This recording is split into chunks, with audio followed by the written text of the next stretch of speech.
The Sine Institute of Policy and Politics is American University's incubator for policy innovation. We convene leaders in the academic, public, private, nonprofit, and journalism sectors to engage and promote common ground and nonpartisan solutions.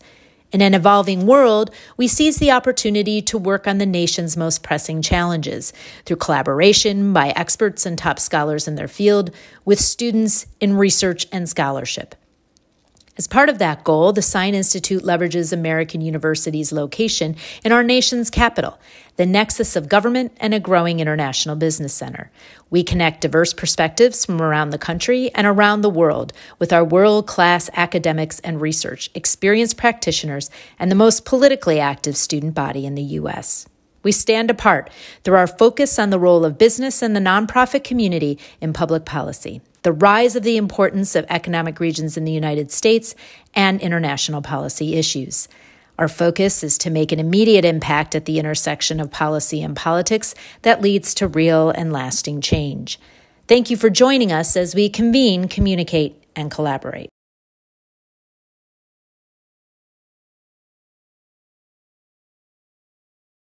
In the public, private, academic, and nonprofit sectors, as well as journalism. The Institute is where the brightest minds engage to promote common ground and nonpartisan solutions. It is where American University comes to convene, communicate, and collaborate. Today, we're thrilled to welcome back to campus Daniella Sine. She is the CEO and founder of the DC-based Colada shop and also the owner of Serenata and Zumo, as well as co-founder of Resca. As a culinary ambassador for the U.S. Department of State, a member of the Latino Economic Network Advisory Committee, and a fellow of the Culinary Institute of America, Daniella is a true advocate for the culinary arts and its impact on society. Joining Daniella today is Pamela Hess. Pamela's story is one of unexpected twists and turns. Starting with dreams of diplomacy, she found herself in the world of journalism, breaking stories that mattered. But that wasn't the end of her journey. A proud graduate from American University's School of International Service, followed her passion into the realm of sustainable food advocacy, where she now serves as the executive director of Arcadia. At Arcadia, Pamela's leadership is all about making a difference, from promoting sustainable farming to ensuring everyone has access to healthy food. Her journey reminds us that it's okay to explore different paths and find where our true passions lie. Please welcome Daniella Sine and Pamela Hess.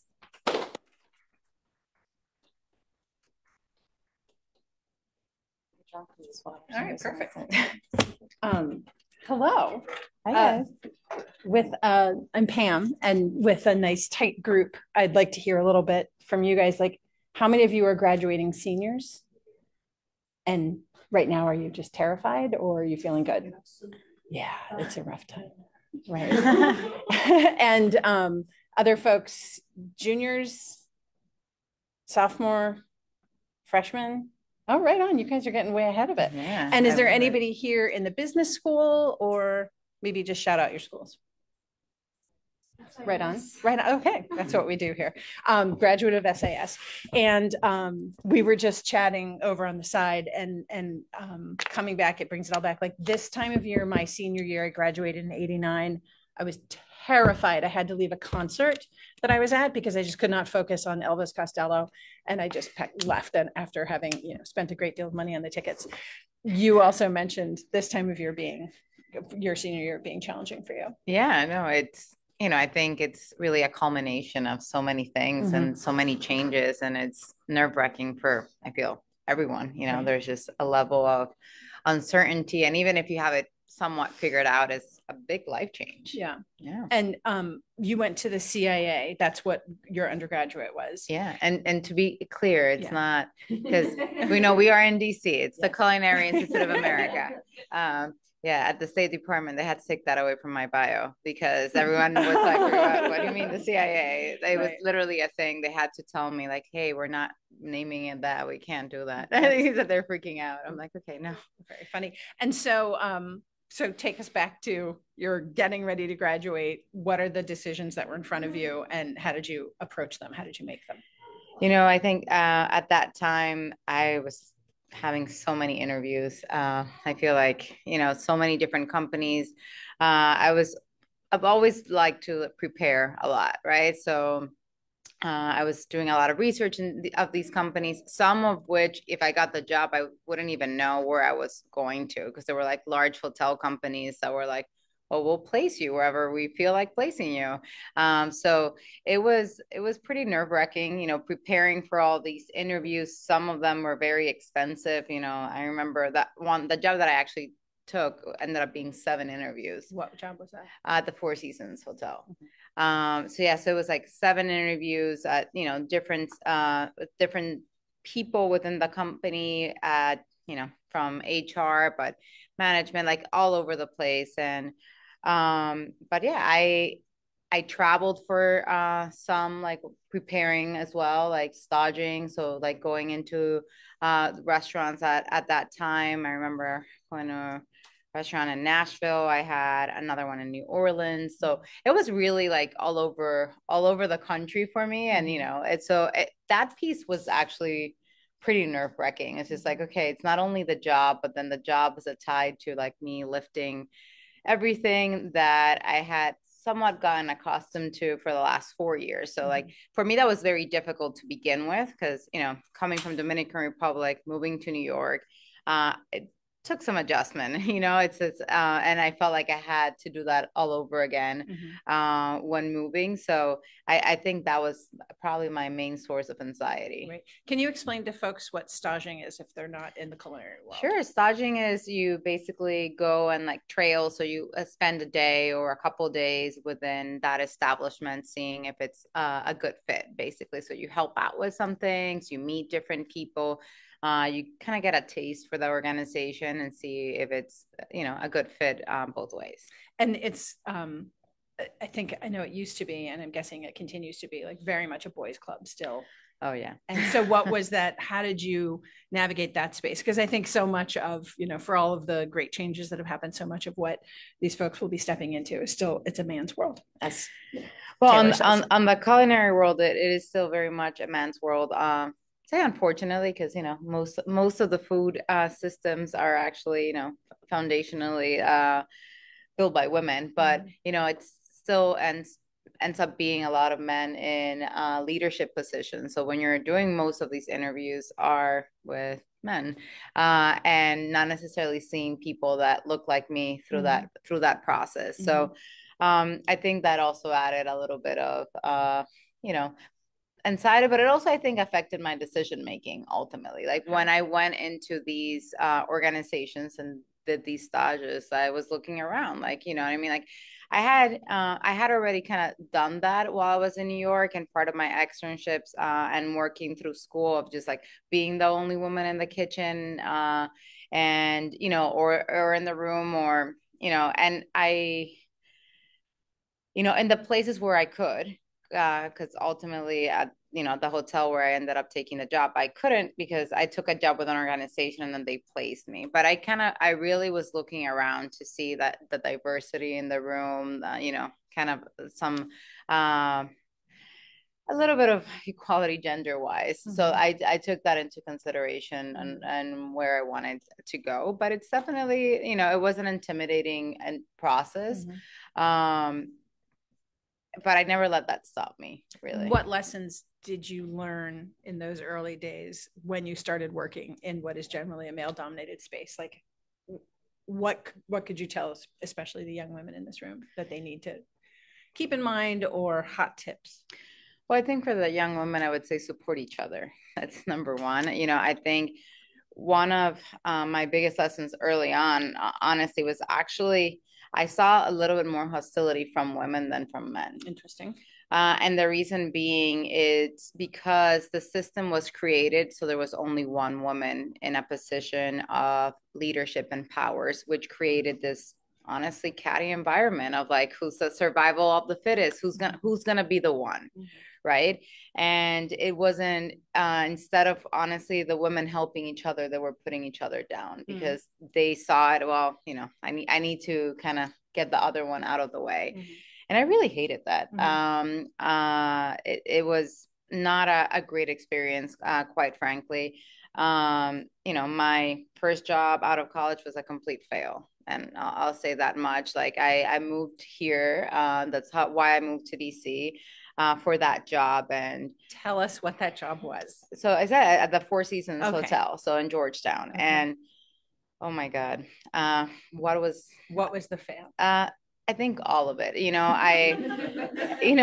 I'm being serious. Yeah. It was just a land of just absolutely and smiling and having no self. I don't know. It was a place to be invisible, and that's never been me. I've always been a person, like, I want my ideas to be heard. I want to make a difference. They didn't care about my ideas or me making a difference. They cared about, just being invisible, and no matter the situation, just saying absolutely and smiling. Absolutely. And it's just like, I swear that I still have cringe with that word, because it just like, and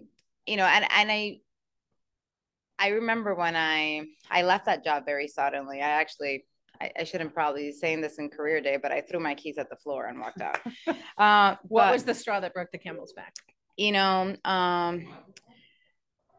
Quite frankly, I was kind of harassed by a guest, and my manager, instead of supporting me, yelled at me because I pushed him away. Exactly. When this man was grabbing me. So I just, different times. Different times. 2010. Oh, girl.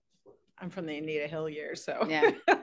So not that, I know it's not that long ago, but that's honestly what happened. And I just I remember I was just like, oh no, we're not doing this. And I threw my keys, when he's like, are you serious right now? And I just walked out. And I was just, I remember getting home and I was like in shock, quite frankly. I was just like, I just moved to DC. Holy crap. What am I going to do? How am I going to tell my parents that I failed? Right. And you didn't fail. They failed. Fair. But at the time, it felt like I had failed. How many months was it?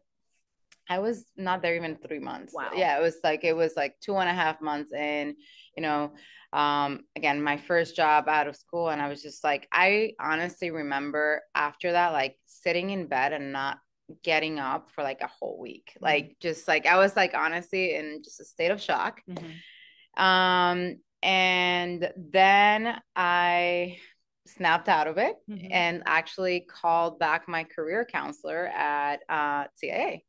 I was just like, hey, Erin, that didn't work out. And she's like, what? I had 5 job offers. I was very lucky when I graduated. So and so she was in shock because she's like, oh my God, you're one of my stars. What do you mean it didn't work out? I'm just like, yeah, that didn't work out. And so she connected me to, some couple other places. And luckily within another week, I had another job that went much better. And but yeah, so I think that definitely has been one of the biggest lessons. Because what's the lesson? That I think staying true to yourself, number one, and who you are, and when you are looking for a job, it's a commitment, right? You're spending a lot of time, and a lot of time you'll spend a lot more time at your job than in your personal life, especially in the beginning when you're starting your career. And you really have to make sure it's a mutual match.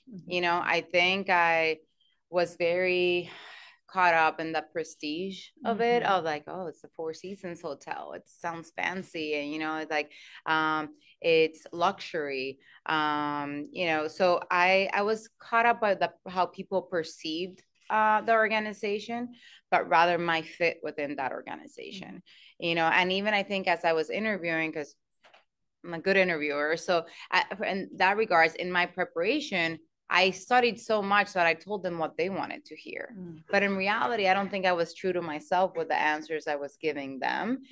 Yes, I got the job, but it wasn't the right job for me. And I should have, I think that's, the biggest lesson. It's just a job is not you just fitting in with them, but it really also has to fit you and your goals and your ambitions, and what type of organization you want to be a part of, and some people love, following directions and being part of something that's already built and just like continuing that process. Some people like creating things and, they're, having more of an impact. So I think understanding how you work and what you want to accomplish, and also asking those questions of like what your day-to-day will look like, and if obviously it's not that you expect that they're going to say yes to everything, but being in an organization that's open to feedback and ideas, and then after that I went to work with Chef Jose Andres, which was the opposite, right? It was, it was all about innovation and all about creativity and making a difference. And I went from feeling trapped and it just honestly being miserable to being in a place that, trust me, was so much work. I was working crazy hours, but I was happy to be a part of it because I wanted to feel that my work had an impact and I was making, like what I was doing mattered. So yeah. So that sounds like there's kind of two lessons in there. And the first one is the one that you said. And the second one is that close the door on the failure, and there's going to be lots of other opportunities coming forward. That's not the script for your life. Yeah, no. And I am honestly now so grateful that happened. Like, cause I don't think I would have, if something hadn't really like triggered it like that strongly, I would have probably just sucked it up. Right. Mm-hmm. And just be like, okay, I moved here. I don't want to have this appearance of failure. I don't, I don't want to disappoint my parents. I don't want to disappoint other people. So, looking back, that was the best thing that ever happened to me, but at the time felt like the worst thing that had happened to me. So I think understanding that, there's going to be bumps along the way, and nothing, it's growth is not, it's not linear. Mm-hmm. It's a lot of ups and downs, but it's important to learn from those downs, right? It's important to be like, okay, let's get back up, but like what happened here that wasn't working, and making sure that you're learning from your mistakes. Mm-hmm. If I can interject from my own experience, what I learned through, I'm older than you, through time, is that there's kind of two kinds of people. There's principal and there's staff. And try as hard as I might to be staff, there's something about me that just screams principal, and principals hate it. And I got fired a lot because they just felt like they couldn't dominate me, mm-hmm. even though I was trying really hard to do whatever it was they said. They could tell that they hadn't owned my soul yet. Mm-hmm. And so I was fired multiple times. And until this job, I've now been in this job for 11 years because I'm in charge, I'm principal. And once I realized that, it just made all the difference, because I just can't staff someone. They don't like it because they'll never own me. No, and I agree. And I think certain organizations can handle, let's call it, like, because I feel like you, I feel the same way. Like I'm a principal, and I feel like we're hard to manage. Yeah. Let's be real. Yes. Like, yes. We're very hard to manage because we have a lot of opinions, mm-hmm. And we're women, and mm-hmm. women and opinions, and they don't like it. Yeah.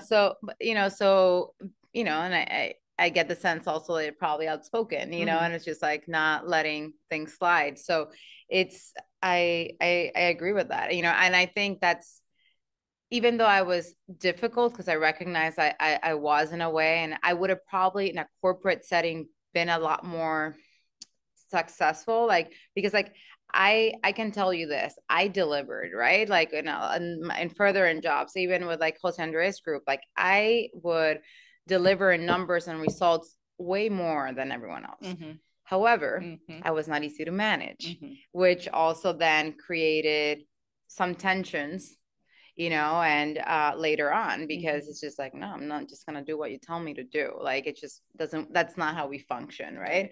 So, so I also recognized when it was like time for me to go from that scenario, but, mm-hmm. They're, just not to like face it, but at that time I'd probably been with Jose Andres Group 5 years. They had gone through a lot of change, and that's also another thing that happens, right? You're in an organization, things might work one way, and then the next day it can get sold, new people come in, new bosses come in, like there's a shift in leadership, and then all of a sudden there's a shift in dynamic. And there was a big shift at one point in leadership while I was working there. And I was like, okay, wait, like it started feeling to me like this is Four Seasons all over again. They've course corrected since then, but they brought these people that clearly there was like not really the culture that they had formed prior, and that I was like very excited to be a part of as well. So they started losing a lot of people, but at one point, one of these men that were brought in, we were actually discussing my career growth. And I was like, well, I've earned this job. And I said it very confidently because, again, to me, it was pretty black and white. I'm like, tell me who else has, delivered X, Y, and Z, and who's seen this much growth year over year and in sales and so forth. And this is probably going to shock you, but his response to me was, because I'm never going to forget it, was like, Daniela, I'm the most important person you're ever going to meet. And I'll tell you when you're ready. And oh my God, I'm so like, I feel and I honestly just could not process that. I'm like, excuse me. And I remember, like, honestly, I went to the bathroom and I was so angry that I started to cry. I just like wiping the tears. I'm like, what is this? Like, you know what I mean? I was very angry because I knew I had earned, that promotion, and they were going to promote some other dude ahead of me, despite, again, the data not showing otherwise, because he was a yes sayer and I wasn't. And I came back and I was like, and here's my 2 weeks, and that time I didn't throw the keys. Baby steps. What is interesting to you about that, I think perhaps we're living parallel lives. Well, I'm just about 15 years ahead of you, but B, a lesson for all of you is that if you're going to be in an organization, the most critical part of your success is that your boss is happy to see you. And it doesn't matter how good you are at the job. It doesn't matter if you're meeting and exceeding all of those bullet points on your job description. If your boss feels challenged by you or doesn't like you, or doesn't like the fact that you're constantly bringing up things that could be better, they're going to go with the person who is just easier. And I totally understand it, because now that I'm the boss, that's what I do. I want the people around me who make my day easier and more pleasant and do the job well enough. I'm lucky right now that all of my staff is incredible, but it's an important lesson. And I think it's wrapped into being principal or staff. Yeah, no, like I said, like I know, I recognize, especially now, I think I didn't necessarily recognize it at the time that it was difficult, right? That bringing things that could improve were probably making my boss's job more difficult, right?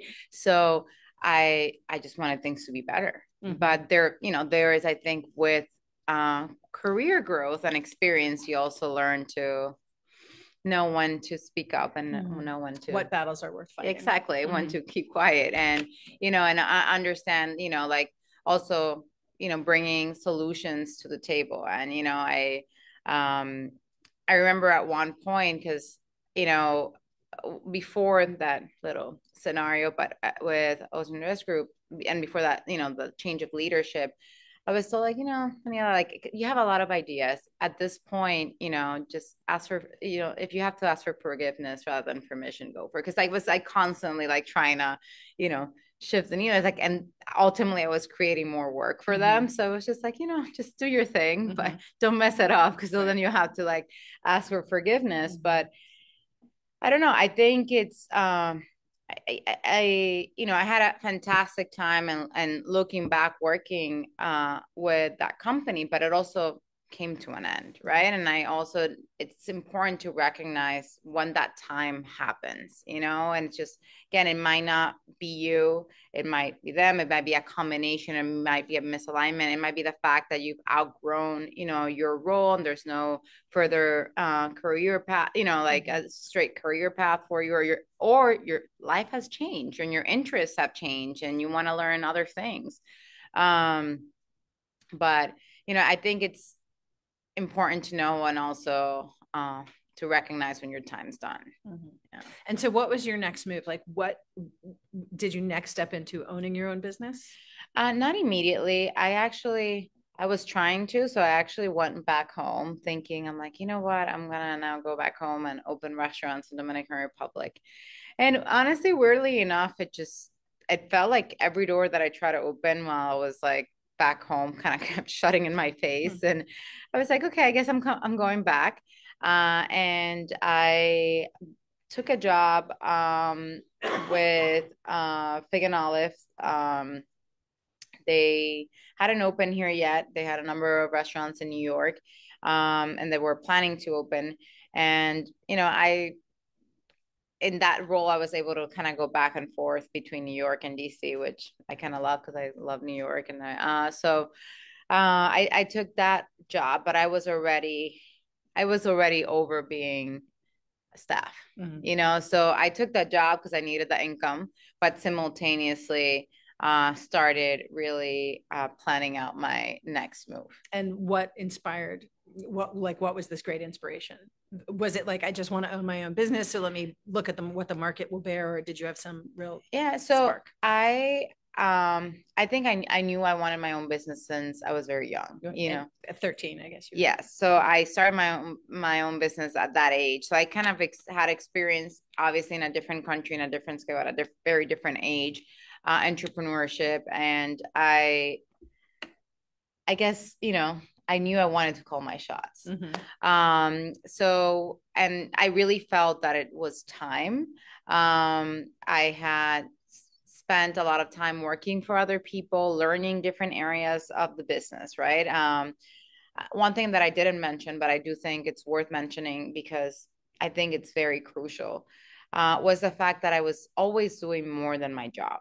Like, yes, all the checks and the job description, I was doing my boss's job. I would like my direct boss's job. Like, I always was looking to learn. And I saw work as a continuation of school. Actually, I was like, let me keep learning, because I wanted to open my own business. I was like, to me, that knowledge and learning, it wasn't so much like I needed the promotion or like the pay immediately for it. I was just more like, okay, how do I understand these financials that technically are not my job, hard, and like, so I would ask a lot of questions, oh, can I help you with this? And then eventually they were like, okay, you want to just take that over? And so that piece, I think, has served me very well, for like later on. It was just like being willing to like, again, go above and beyond that job description, but again, self-serving in my behalf, but it really was very helpful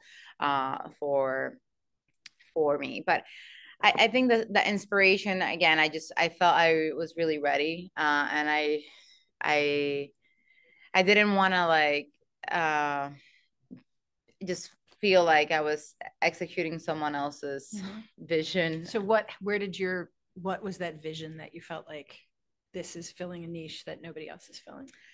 I think that took a little bit of time for me to actually like solidify. So once I took this job, but again, I didn't take that job being committed to that job. Like all my other jobs, I was like very committed, serious about it. I, initially had very like big aspirations of growth and like within that, corporate ladder per se. This one was like, I'm going to take this while I'm also like figuring out what I want to do. So like, I never really took that job with the same goal per se, but simultaneously, I was going to make sure that I was learning something while I was there. And I took that job specifically because that company at the time was known to have one of the highest profitabilities in the restaurant industry, like margins. So I wanted to see like, how are they achieving this? What are they doing? And trust me, I learned a lot of good and a lot of what not to do. So I, again, also took it with the purpose of learning something. So while I was doing that, I started with one of my friends, but also co-workers from Jose Andres Group. Juan, we started consulting, so beverage consulting. And it was, initially slow and very, very part-time. We first like got a client up in New York, and it was a hotel, and we were like revamping their beverage program and their cocktail menu, and working a lot with their suppliers, and basically organizing that piece for them. And that was it's called the Strand Hotel. That was like our first client. Wow. And then that led to kind of some other restaurants. And then I started traveling a bit. Like it just kind of slowly but surely things started to kind of like, oh, you did this program. And we got another client, and then we got another client. And then that started growing. We actually then landed a huge party. Actually, it was in a restaurant, a hotel per se, but it was a $7 million party. What? If you can even believe that it's possible, but it was a Hermes launch in Miami, in Wynwood. And in one night, they spent $7 million. Yeah. How much of that did you get? Unfortunately, not that much.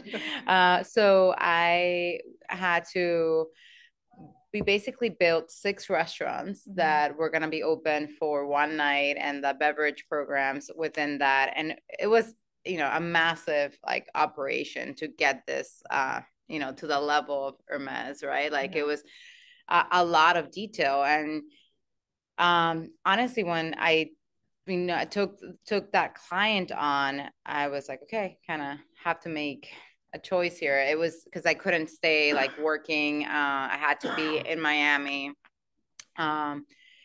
And it was still, to me, was kind of like, felt like a side hustle. It didn't really feel like, this is gonna pay all my bills, right? My steady income was the restaurant. So I took a leap of faith.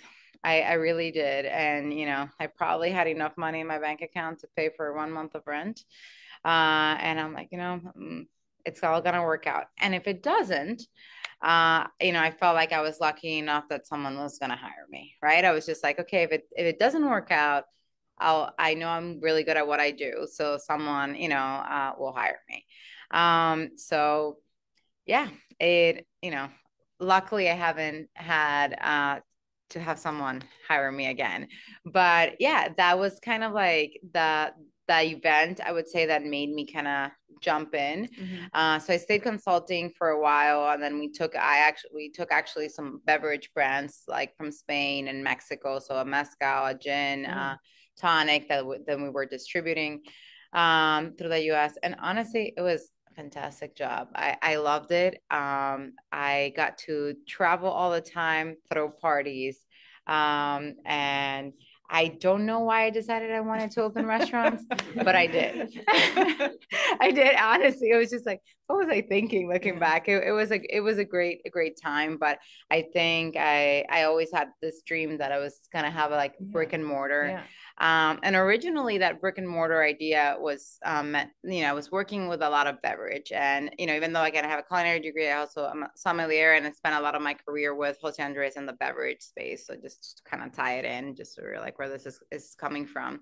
So Juan and I, my business partner, we were like, let's open a bar. That was actually the first prior to Colada shop. So we were looking for spaces in 14th Street.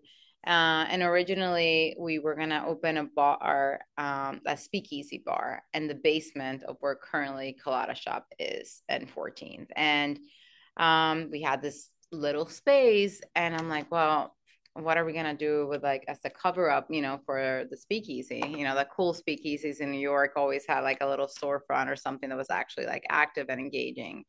And I'm like, you know what? Like, I know exactly what I want to do, because I can't wait. We had a lot of clients in Miami. I can't wait to land in Miami and have my strong coffee and my guava pastelito and my croquetas. It was just something that was like, just always made me happy. And I'm like, okay, like I got this part. And then it was, it was a much larger project to accomplish. It was going to be called La Obra, the bar downstairs. And so Colada shop opened first. And then we had this huge line, like, for a few months out the door of this tiny space. Like that current space, as you see it, it's actually, that's why it's so broken, because we've expanded it like 5 times. It was literally like the tiniest thing with like, so never really necessarily like imagined that it would have taken off. But then, you know, the investors that we did have were like, what, wait a minute, what do we have here? Like, you know, it's like this a nonstop line, like this bar now doesn't seem as compelling. And yeah, and then what's the magic? Like, why do some places get those lines and some places don't? You know, I don't know if there's really a rhyme or reason, because like if there was, I think, you know, that everyone would do it. So I think it was the right industry support from myself and my partner, of just like people being excited. I think there was also a really big gap on the products that we were serving, right? Like there weren't really available in DC. Yeah, but we got great support, and you know, just kept the momentum going and haven't really looked back. And so how many businesses do you now own? For Colada Shop, we have 6 locations. Holy moly. 7th under construction. Yeah, so grown quite a bit. And are they all in the area? They're DC, Maryland, and Virginia. Wow. Yeah, so 3 in DC, soon to be 3 in Virginia, and 1 in Maryland. And you have other businesses too. Yeah, so I have a co-founder and partner of Bresca, which is more fine dining restaurant that's also on 14th Street. And then I have a Latin cocktail bar and juice bar in La Cosecha Market. Up by Union. Yes. Yeah, cool. South Serenata. Very cool. Yeah. And is one of these your baby? Who's your favorite? Come on, they're recording this. You know, I would say, you know, I think Colada Shop, and they all know it. Like it just they do. It's just the reason being, like, I really you know, I love Serenata in the sense that, you know, we get to explore different Latin American countries and, you know, teach at the same time people about that, which, you know, is something that it's important to me, right? Because I felt at one point that everyone's like, oh, you speak Spanish, you must be from Mexico. I'm like, no.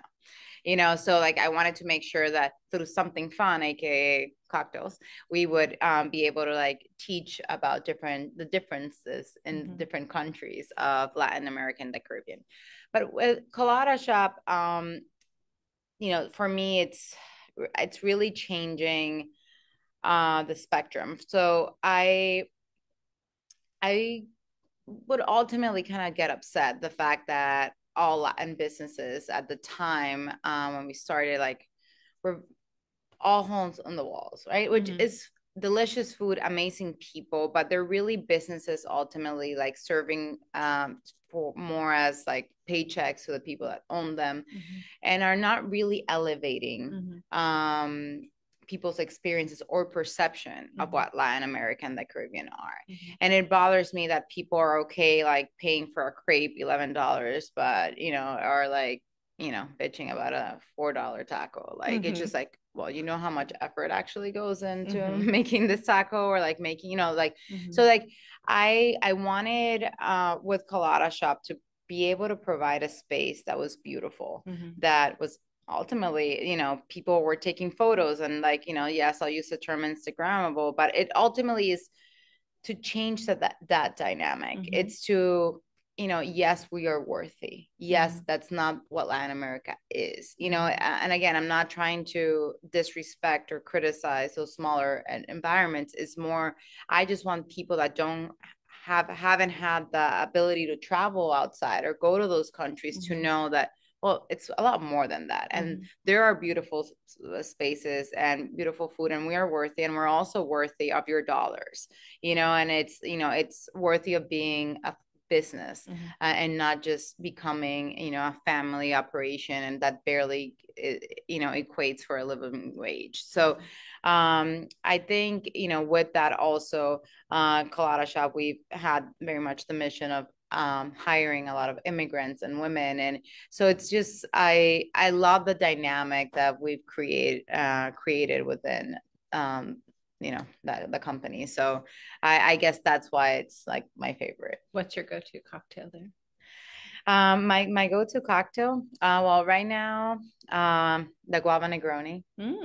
It's really nice, and the air mail are my two current go-tos. But staples, always the good mojito and the pina colada. But I like to change it up. Yeah. Does anybody have any questions that have come up for you guys? Because I've just been ignoring you. You look like you have a question. No, you do? Hi, yes. Great. I'm Lisa Hershey from the alumni office. It's very nice having you here. I was actually curious about your experience now managing others with that mindset, as you were saying about some people are staff and some are principal, and just how you maybe do things differently from that perspective.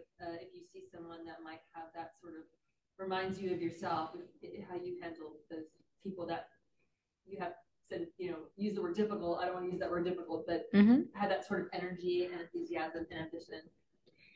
I think for me, it has been like putting them in the scenario where they really feel that they can make a difference, and setting more guardrails, but making them as autonomous as possible. I think has been, I've just looked back, like, what would I have liked for it to happen? Like, okay, just give me boundaries, but, give me enough, let's call it creative freedom, or just, autonomy to make decisions. And I think when, if I may say, like, I know you don't want to use the word difficult, but the more challenging people, in the sense of like being very opinionated and being very outspoken, I think if managed correctly, actually, and put in the right scenarios, they're the rock stars. You know what I mean? Like, they're really the people that I personally want on my team. I'm not one to hire a lot of yaysayers. I actually, like, I challenge my team to give me feedback, even when they are like, no, I'm like, no, like, what do you think? And I'll ask multiple times, like, how would you do it? And even when I'm, hiring team members, I'm like, I don't care how things have been getting done before. Like, you'll never hear me say, this is how we do things. It's more like, if you have a better way, or that what you perceive to be better, and that's going to improve, and do your research and make sure you take your time, because sometimes, initially coming from the outside, something might seem better, but without understanding the full scope, just like bring it to the table. Like, I'm always about innovating, improving. So I think even from starting at the interview level, saying those things to certain people, like, have made me, have allowed me to hire, actually specifically for those types of people that actually want to make a difference and want to have impact. Like, I guess because I'm that way, I expect people to have that drive, of like, hey, like, I want to make a difference. If I see something wrong, I'm going to fix it, even if it's not my job, type of deal. So I think it's just putting them in the right scenario. And one person in my team specifically comes to mind here, because he's actually been with us since the beginning at pretty much every role possible, and but we've also, like, taught her a lot of things along the way. So she was, pretty green when she started with us, and now she really wants that next step, and she's the most outspoken person. And and a lot of people are like running on, like, no, like, let's sit down, Yancy, like, but like, give me your opinions and your perceptions of things. And most of the time they just want to be listened. So that's number one. Like, and know that their opinion matters. But I'm being serious, because we had this conversation literally right before I got here. She's like, okay, so I want to understand my current role a little bit better. And I'm like, and where you're going to go. And I'm, and she was feeling like a little bit insecure. We have a new COO, and she was like, like, what's my current role? And I'm like, I want, because she really wants a seat at the table. Like, and I'm like, like, listen, this is the vision, but you have to understand, like, these are the things that you have to learn, you know, this is a time frame, and let's get there, you know, let's get that commitment. Like, these are the things that you have to learn, because you're going to have to be able to explain them. So and she was just so lit up, you know, like, she was so happy to hear that, because I don't think there's anything more that she wants than just to, again, be in the table of the decision makers.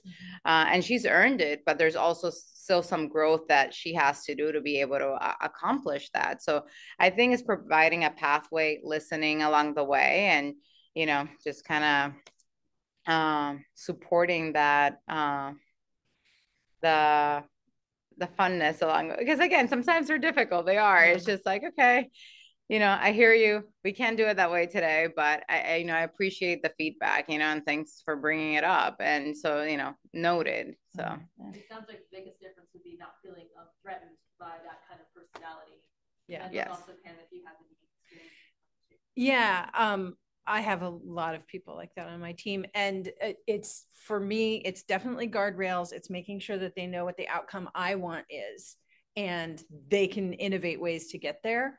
But they have to sign up to the vision, my vision, the organization's vision.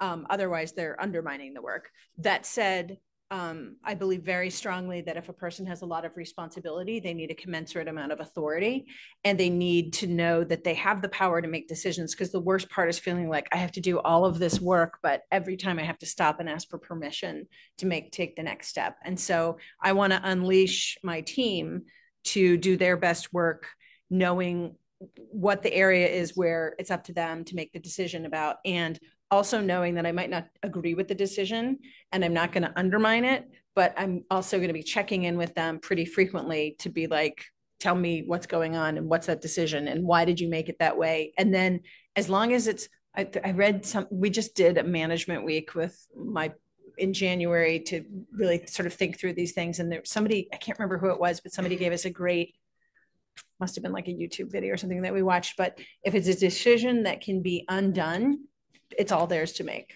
And if it's a decision that is going to like permanently alter the landscape, no, they may not make that decision. That's a me decision or a team decision. So setting up those boundaries is really useful. And then you get incredible like things happening that you would never have thought of yourself. Mm-hmm. And it becomes something bigger than you. But I think it does take a lot of confidence on the part of leadership.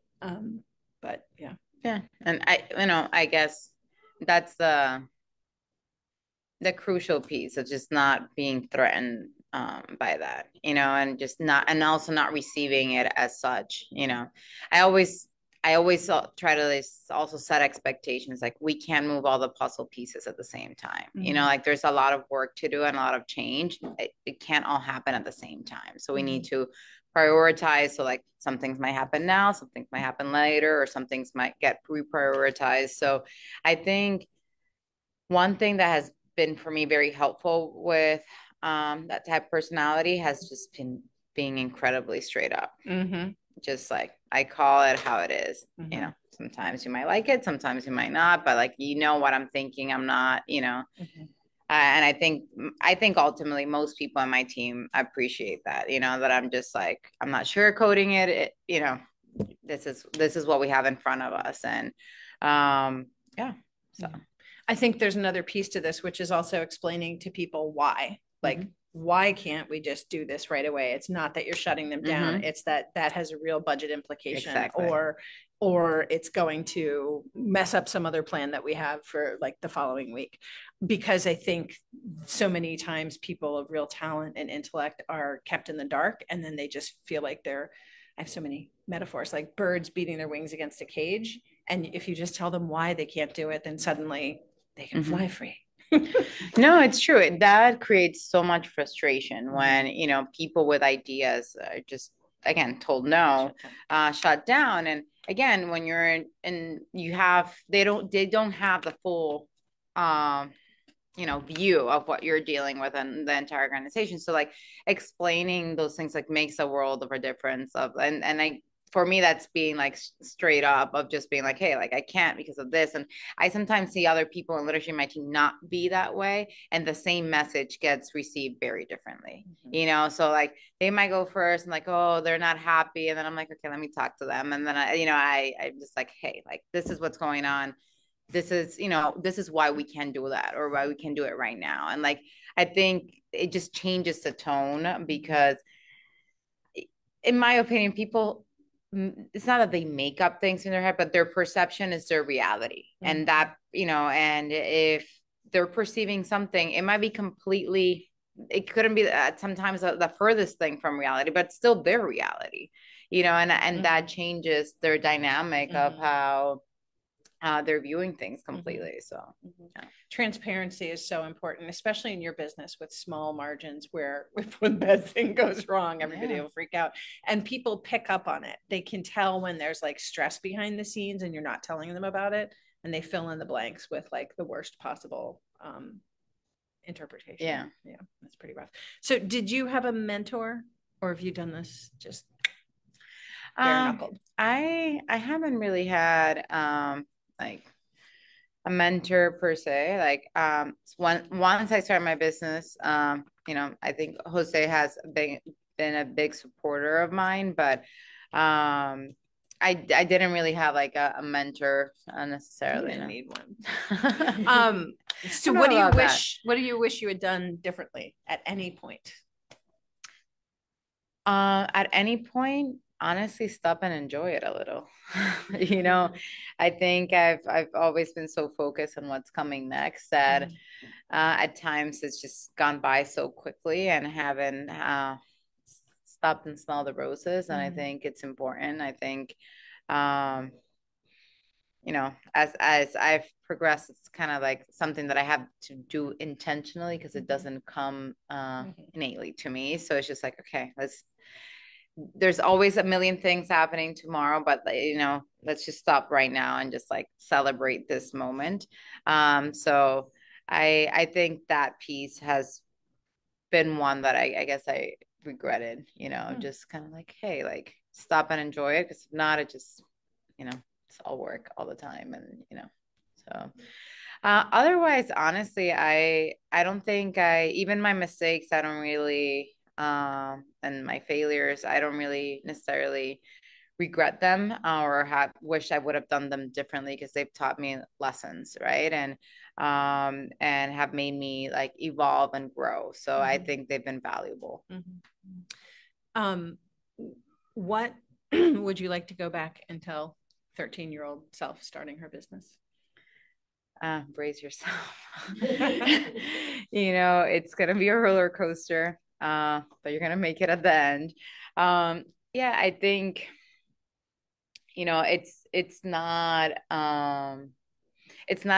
has not been an easy road or easy path, but I've also have accomplished things that I didn't even get to dream.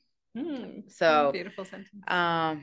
And that's and honestly, like that happened to me like last week. So like last week I got the privilege to go cook in front of NATO in Brussels, representing the State Department, and for heads of state. And what did you make? I made a heart of palm ceviche with a Virginia peanut mole. Oh, very nice amalgamation of your two backgrounds. Yeah. So, and I was on stage with Secretary Blinken and, addressing NATO and so many. I'm like, how did I get here? I was just like, it honestly, like, it was kind of a pinch me moment, and of just like, I never dreamt of this. I never thought this could happen. Again, how did this? It kind of took me back to that 13-year-old, like cooking in her kitchen and asking her mom for like, hey, can I borrow some money? And it's just like, it just kind of was one of those moments that really took me back to that 13-year-old self, and then brought it here. I'm just like, damn.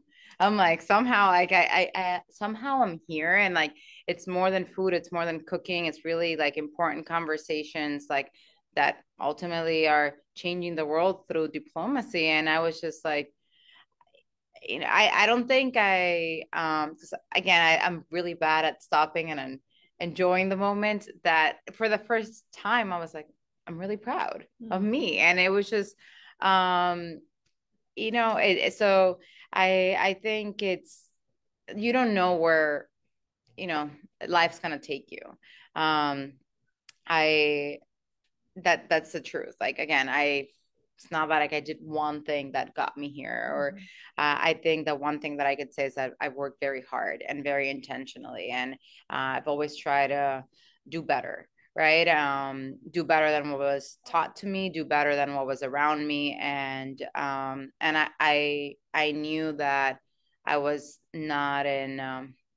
I knew that the path ahead for me wasn't going to be easy. I was a woman. I was an immigrant. And I had all these things to cross, but I just never let the naysayers stop me, right? It's just like, okay, great, you do you, and like I'll do me, right? And just like I don't think people's no's they actually kind of fueled me. It was just like, again, I remember that person telling me I'm the most important person you're ever going to meet, being a moment of anger, but also being probably the moment that has fueled me the most in my life, of just like, oh no, you're not, you're not going to be the most important person I'm ever going to meet. And so like, I think it's, as you stand next to Anthony Blinken. Okay. Exactly. So it's just, please, would you write that man a note and just send a picture of being like, this is me and Anthony Blinken, and these are all the NATO ministers, and you're not the most important person I've ever met. I should. I would love. It's probably gonna deny that moment, but but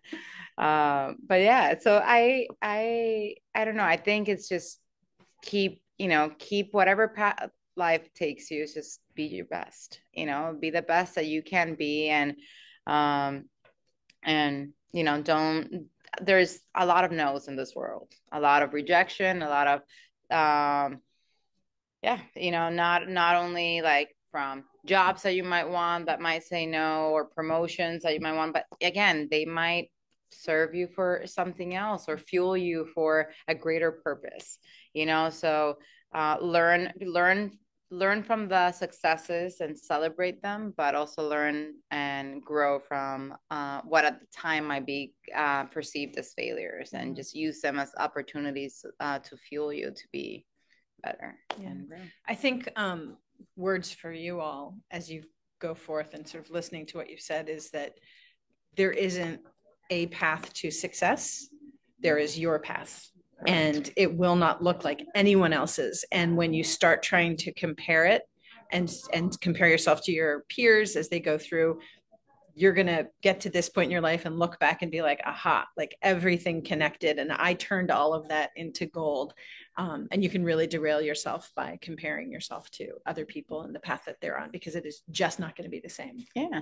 And I will say, like, things are connected, and people do remember that. That's one thing I will say. Like, it's not a straight path, but I think at every point in your life, in your career, from that connection you made here while you're at school to those that your first job out of here, and like then later on, like all those people matter, all those connections, like foster them. You just like somehow the universe, like things just like connect themselves.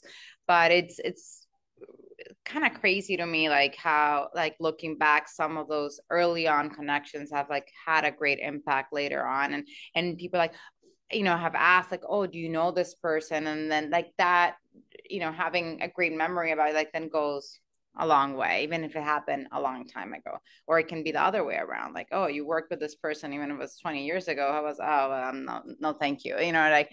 So like I think it just I think ultimately my biggest, since we're in career advice is just foster relationships, foster people, like that's really